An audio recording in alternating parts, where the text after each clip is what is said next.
Awalnya 24 pemain, kini skuad timnas Indonesia bertambah jadi 25 nama untuk lawan Turkmenistan.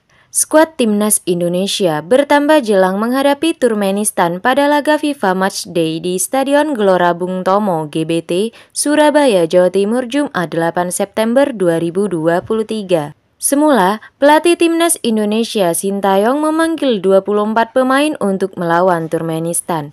Kini, ada 25 pemain yang dipanggil Sintayong untuk menghadapi negara asal Asia Tengah itu. Dari 24 pemain, ada 4 nama yang dipastikan tidak akan bermain melawan Turkmenistan. Mereka adalah Dimas Drajat, Saini Patinama, Yaakob Sayuri, dan Yanse Sayuri.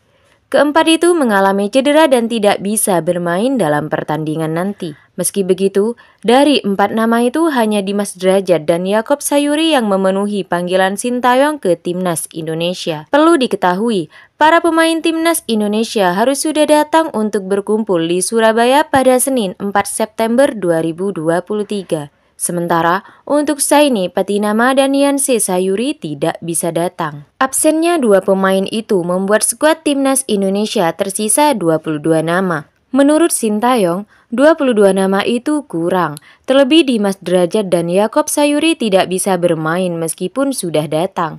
Oleh karena itu, juru taktik asal Korea Selatan tersebut memanggil 3 pemain timnas U23 Indonesia. Mereka adalah Doni Tri Pamungkas, Alfeandra Dewangga, dan Zaki Ashraf. Sebelumnya, ketiga pemain itu sudah disiapkan untuk membela timnas U23 Indonesia yang akan tampil di kualifikasi Piala Asia U23 2024. Kualifikasi Piala Asia U23 2024 akan digelar di Stadion Manahan Solo, Jawa Tengah pada 6 hingga 12 September 2023. Sementara, timnas U23 Indonesia yang tergabung ke dalam grup K baru akan bermain pada 9 dan 12 September 2023 melawan Taiwan serta Turkmenistan.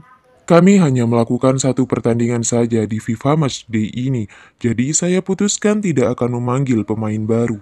Saya hanya memanggil 3 pemain timnas U23 Indonesia untuk bergabung bersama kami yakni Doni, Dewangga, dan Zaki. Ucap Sintayong. Baik Doni, Dewangga, dan Zaki sejatinya sudah bergabung bersama timnas U23 Indonesia di Solo, Jawa Tengah pada Senin 4 September 2023. Namun, sesuai arahan Sintayong, ketiga pemain itu langsung berangkat dari Solo ke Surabaya. Kini, ketiga pemain itu sudah bergabung bersama timnas Indonesia untuk melawan Turkmenistan. Setelah itu, mereka akan kembali lagi ke Solo untuk membela timnas U23 Indonesia. Doni, Zaki, dan Dewangga sudah di Surabaya. Mereka naik kereta sore hari. Ucap asisten pelatih timnas Indonesia Nova Arianto kepada Bolasport.com.